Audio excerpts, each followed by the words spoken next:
Yo, what's up guys? For today's video nga pala is dadayo tayo ng Daang Reyna para sumali sa criterium race. Lumaro nga pala ako dito ng walang ka-teammate mga idol, kaya medyo mahirap. Madami na rin kasing malalakas na mga player dito mga idol.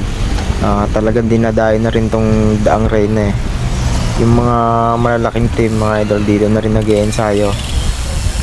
Especially na sa Team DR mga idol, home court nila to. Dito sila lagi nag-e-ensayo eh. Kalaro nga din pala natin dito yung guys, Ciclissimo Laguna, Team Sharp, by Extreme, madami pang iba mga idol, malalakas na grupo. Ang game plan ko nga pala dito mga idol is tutok-tutok lang, ganyan. Tsaka mapanatili natin yung pwesto natin sa harap, para pagdating ng remat yan, may pag-asa tayong makapwesto na maganda. Neutral pa lang tayo mga idol, kaya medyo mabagal pa, pero maya maya lang makikita nyo, biglang tutulin yung mga yan. Tip ko lang mga idol, pagka gantong neutral pa lang is pumunta na kayo sa harap, para pag nag start na ng tumuli na sila guys, hindi na kayo mahihirapang maghabol pa o pumesto ulit sa harap. Lalong lalo na mga idol pagka wala kayong ka-teammate kagaya ko, kailangan lagi kayo nasa harap para kita nyo yung mga mag-a-attempt and makakadikit agad kayo. And ayan mga idol, start na. Tutulin na yan. Ang kailangan ko na lang gawin dito mga idol is tumutok hanggang sa mapaganda ko ulit yung pwesto ko sa harap, para kapag may mga nagbe-breakaways nakikita agad natin and nakakapag-react agad tayo, lalo na kapag malakas yung nag-a-attempt tas walang gusto mag-habol. Ayun yung mataas yung chance na magtuloy-tuloy. Matulin yung kargahan mga idol, nasa 50 to 55 km per hour yung angat dito. Kapag ganyan katulin mga idol, panigurado ang dami nang kumakalas sa likod niyan. Kaya kung nasa likodan ka, panigurado mahihirapan ka mag-gabol. Isa sa mga ginagawa ko mga idol pagka malapit na yung U-turn, kailangan nasa harap na ako o medyo nasa harap, para yun nga, hindi na ako masyadong mahihirapan mag-gabol pagka nag-aangatan na ulit sila. Sa mga U-turn din kasi madalas lumalabas yung mga idol, yung mga breakaway artist, yung mga malalakas mag-breakaway. Yan yung paborito nila. Kung mapapansin nyo mga idol, dun lang sa U-turn slot bumagal yung speed namin. Tapos pagka lagpas doon, ayan, tumuli na naman. Pero dahil sa matulin naman yung takbo mga idol, ayan, dinire-diretso ko na hanggang sa mapapunta ulit ako sa harapan na medyo magandang pwesto. Tapos recover muna ulit. Kung mapapansin nyo mga idol is watak-watak pa yung mga siklista, kasi nagpapakiramdaman pa kung sino yung gustong tumira para masundan. Medyo lusong nga din pala yung part ng kalsada na to mga idol, kaya medyo matulin. And ayan, umaangat na naman sila, pero ang gagawin natin dito mga idol is tutok-tutok lang para di tayo maubos agad. Hinahayaan ko na lang sila sa mga pagtira nila mga idol, kasi kung makikipagsabayan pa tayo, sure ball yun, hindi tayo makakatapos dito. Kasi tagal ko rin wala ensayo eh, almost 1 month din akong natenga sa bahay, gawa din ng bagyo, ganyan, paulan-ulan, di makapag-ensayo sa labas. And then mga idol, malapit na ulit tayo sa U-turn. Kailangan na ulit natin mag-jump papunta sa harap para mas madali tayo makapag U-turn, katulad na nga na sinasabi ko sa inyo kanina. Kailangan mo din ng timing dyan mga idol, kung kailan ka dapat pumunta sa harap or kung kailan ka mag-jump papunta sa harap. And then mga idol, nung nakita kong medyo maluwag sa kanan is nag-jump na ako papunta sa harap. Sinamantala ko na rin yung pagbagal ng speed nila mga idol, para mas madali tayo makapunta sa harap. Ayan, naka-U-turn na kami mga idol. Ang gagawin ko naman dyan is medyo magpapahinga muna ako, tapos unti-untiin ko ulit na pumunta sa harap. Yung pahinga ko dito mga idol is napakasaglit lang, pero syempre malaking bagay na yun. And nung nakita kong mga nag-aangatan na ulit sila papunta sa harap, sinundan ko na. Kasi ang hirap maghabol. Lalo na pag nasa likodan ka tapos yung nasa harapan is umagwat. Mapipilitan ka talagang maglabas ng ng puwersa para mahabol mo ulit sila. By the way, salamat nga pala kay Kuya Paulo and sa Tuding's Original Pork Chop House sa pagsuporta sa amin. Maraming salamat po. Balik tayo sa laro mga idol. So ayan, makikita nyo tumutulin na ulit. Yung iba nag-aangatan na, kanya-kanya ng pulaga tong mga siklista mga idol. Malapit na kasi ulit yung yung U-turn. Sabi ko naman sa inyo, kailangan nasa harapan kayo agad para hindi na kayo mahihirapan maghabol. Sa pagkakaalam ko nung time na yan mga idol is may breakaway na tatlo o apat. Tas yung agwat nila sa amin is 10 seconds, mga ganun. And syempre pag may breakaway mga idol, alam na yan, maghahabol yung ibang grupo dyan na walang tao dun sa breakaway. Kung mapapansin nyo mga idol, ang dami ng siklista sa harap. Kaya kailangan na natin pumunta sa unahan, lalo't galing sa U-turn mga idol. Matik yan, tutulin yan. Kasi andyan na naman yung mga panibago mag-a-attempt ng breakaway. Mas maganda lumaro mga idol pagka may kasama kang teammate mo. Para may magtatrabaho sa'yo, lalo na pagka ikaw yung sprinter o protected rider. Kapag kasi may ka-teammate kayo sa isang laro mga idol, is sila yung maghahabol ng mga breakaway para maibalik ulit sa grupo, para hindi magtuloy-tuloy, lalo na pagka malalakas yung mga magbe-breakaway. Tapos pwede rin nilang kontrolin yung speed ng buong peloton. Kung makikita nyo mga idol is sumahaba yung grupo o nagsi-single file tapos tumutulin pa. Pagka ganyan mga idol is panigurado may nag-a-attempt na naman ng breakaway. And ayan mga idol, malapit na ulit tayo sa U-turn.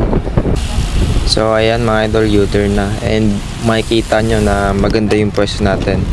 Medyo nasa harap tayo and nakikita natin yung mga riders na gusto mag-breakaway. And ayan, unti-unti lang ulit nating ipupunta sa harap yung natin guys, sarili, para stable na yung position natin. May sumemplang pa mga idol. Ayan, maririnig nyo ako dyan, sumigaw naman ako Buti na lang mga idol, hindi na siya nakadamay. Kasi kung hindi, karambola kami lahat doon. Malapit lang din kasi ako sa kanya. Ayun din yung disadvantage mga idol pagka lagi nasa likod. Karamihan kasi ng mga nasa likod mga idol is mga newbie pa. Hindi pa nila alam yung mga galawan sa loob ng peloton. And syempre pag nasa unahan ka, mas safe doon kasi nandun na yung mga marurunong, kumbaga malilinis na gumalaw. Tumutulin na naman mga idol. Ang nangyayari kasi dito is pinapatulin nila ng sobra para yung mga nasa likod is kumalas. Pagka kumalas sila mga idol, kokonti na lang yung matitira. And syempre pag kokonti na lang, konti na lang din yung kalaban mo sa rematihan. Mas malaki yung chance mo na manalo. Ganun yung ginagawa nila mga idol. Ayan mga idol, makikita nyo na magja-jump ulit ako papunta sa harap. Pero napasobra Kasi ako yung kumbaga sa akin lahat nagsunuran nung nakita nilang umangat ako. Akala nila mga idol is magbe-breakaway ako. Kaya nagsunuran sa akin lahat. Kaya nagbagal ulit ako. Kasi ang habol ko lang naman is mapapunta sa harap bago sumapit doon sa U-turn. And may breakaway nga palang tatlo mga idol na nakaagwat sa amin. Medyo malayo daw sila Kaya eto, tutulin na naman yan. Pero hindi ko dadalhin yan mga idol. Tingnan nyo gagawin ko. Ayan. Gumilid ako para yung iba yung magdala. Iba yung maghabol ng breakaway mga idol. Kasi gaya nga ng sabi ko sa inyo mga idol is wala akong domestic. Kaya hayaan ko na iba yung maghabol ng breakaway. May dalawang siklista na naman na umangat mga idol. Siguro gusto nilang mag-jump papunta doon sa breakaway. And syempre hindi papayagan niya na ibang grupo. Kasi syempre pag naging 5 yon, malakas na yon. malaki na yung chance na maituloy nila yung hanggang finish line. Kita nyo naman kung gaano katulin yung pagkahabol nila. Ayan o, isang linya na lang kami dito mga idol kasi sobrang tulin, and lusong din kasi to, kaya ayun din yung nagpabili sa amin. Medyo bumagal na yung takbo mga idol, siguro inabutan na rin yung breakaway. Kasi kung hindi pa inaabutan yan, may susukli at may susukli pa rin eh. And isang player ng DR na si Kuya Landerson, and siya naman yung nag-attempt pagka dikit namin doon sa mga breakaway. And syempre ayan mga idol, na makikita nyo na tumulin na naman kasi critical ano na to eh, laps, last 2 laps na lang to mga idol. Kayang kaya niya na ituloy yan. Kapag hindi na idikit yan mga idol, kayang kaya niya nang ituloy yan sa finish line. And ayan, malapit na ulit tayo sa U-turn, pero matulin pa rin mga idol. Siguro hindi pa rin inaabutan yung DR. And ito, naka U-turn na kami. And pagka U-turn namin is nakita ko na agad si Kuya Landerson, ayan sa kaliwa. So hindi niya na ituloy.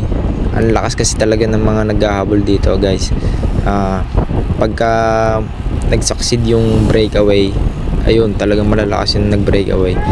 Pero ang lalakas din ng ibang player na naghahabol dito mga idol.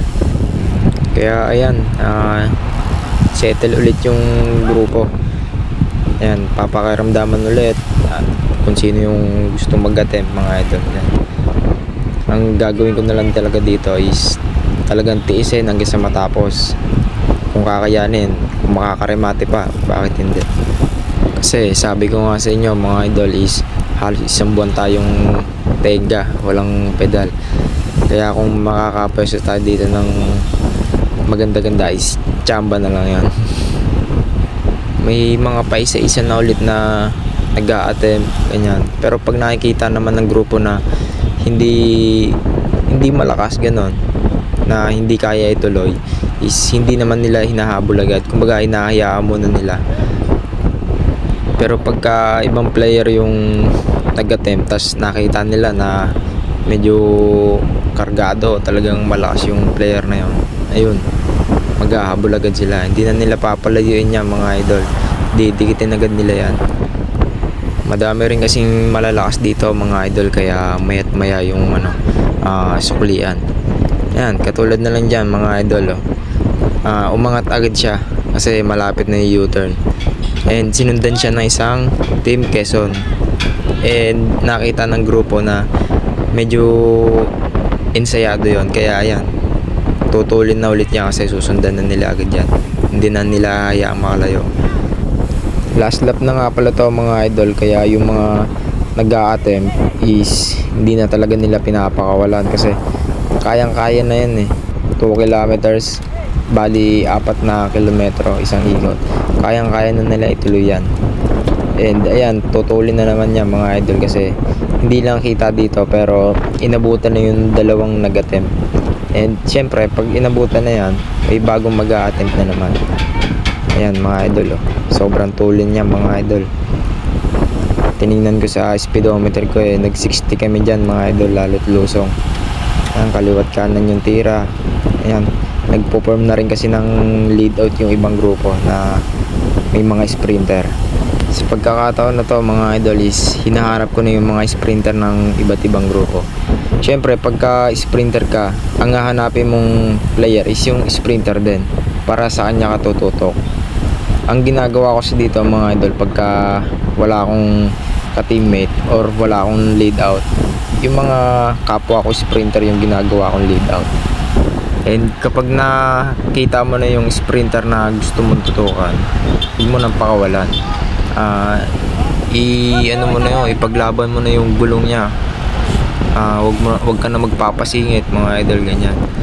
Pero sa sitwasyon ko is ang hirap kasi ang daming malalakas mga idol. Ayan, kaliwat kanan yung mga lumalabas sa akin. Sa part na to mga idol is hinahayaan ko lang silang umuna sa akin o umovertake. Kasi hindi naman lahat ng siklistang nasa harap ko is sprinter o re-remate pa pagdating doon sa may dulo. Yung iba dyan is magle-lead out lang. Ayan, nung nakita ko medyo maluwag, syempre, uuna na ako. Malapit na din kasi yung U-turn. And pagkasapit ng U-turn mga idol, ayan na, dyan na tutulin ng sobra yan. Pagligo kasi sa U-turn mga idol is last 2 kilometer na lang. Maikli na lang yan mga idol para sa pag-lead out. Tas matulin pa, sasaglitin na lang namin yan. And ayan, makikita nyo, siguro pwesto ko dito nasa pang 20. And ipepwesto ko na yung sarili ko sa pinaka safe na siklista, o yung kahit din natin sabing sobrang lakas, basta yung kaya niya akong dalhin hanggang sa dulo. Ayan, tutok-tutok muna tayo habang naghahanap ng tamang siklista na magdadala sa atin. Mukha lang mabagal mga idol, pero sa totoo medyo matulin na yan. Yung part din kasi ng kalsada na to is medyo ahon. And ayan, umaangat palalo mga idol kasi yung ibang siklista sa harap is nag-uumpisa na mag-lead out o nagpo-form na sila ng lead out train para sa sprinter nila. And syempre ako, hahanapin ko na yung siklista ang tututukan ko. And eto, nakita ko na si Chris Navarro. Siya yung napili kong tutukan kasi alam ko kaya niya akong dalhin hanggang dulo. And medyo naiipit ako dito mga idol, di ako agad makalabas. Pero unti-untiin lang natin. Ayan, matututukan din natin siya. And eto mga idol, nakatutok na tayo kay Chris. Ang gagawin na lang natin is timing kung kailan tayo lalabas mga idol. Nasa 500 meters na lang to mga idol, kung di ako nagkakamali. And ayan, nag-uumpisa na silang tumulin ng tumulin mga idol. Tiis lang, tiis, timing. Yung ibang sprinter mga idol sa harap is nakapag-start na, samantalang ako ito pa rin, sa likod pa rin kami ni Chris. And ayan, medyo naiipit kami dito sa kaliwa. Ayan, tinodo na ni Chris nung medyo lumuwag-luwag. And eto, na-late na ako ng labas mga idol. Pero ilang siklista pa rin yung inunahan natin. At ang nakuha lang natin ay pang-anim lang mga idol. Not bad na mga idol sa pang-anim, kasi halos 2 araw lang yung sahin natin. And eto, napasubo tayo dito ng malala sobrang tuli na naging laro mga idol. And salamat dahil hindi tayo napasama sa simplangan. Salamat nga pala sa panonood mga idol, and please subscribe na rin sa akin channel and like nyo na rin tong video mga idol. Kita-kits ulit sa susunod na race mga idol.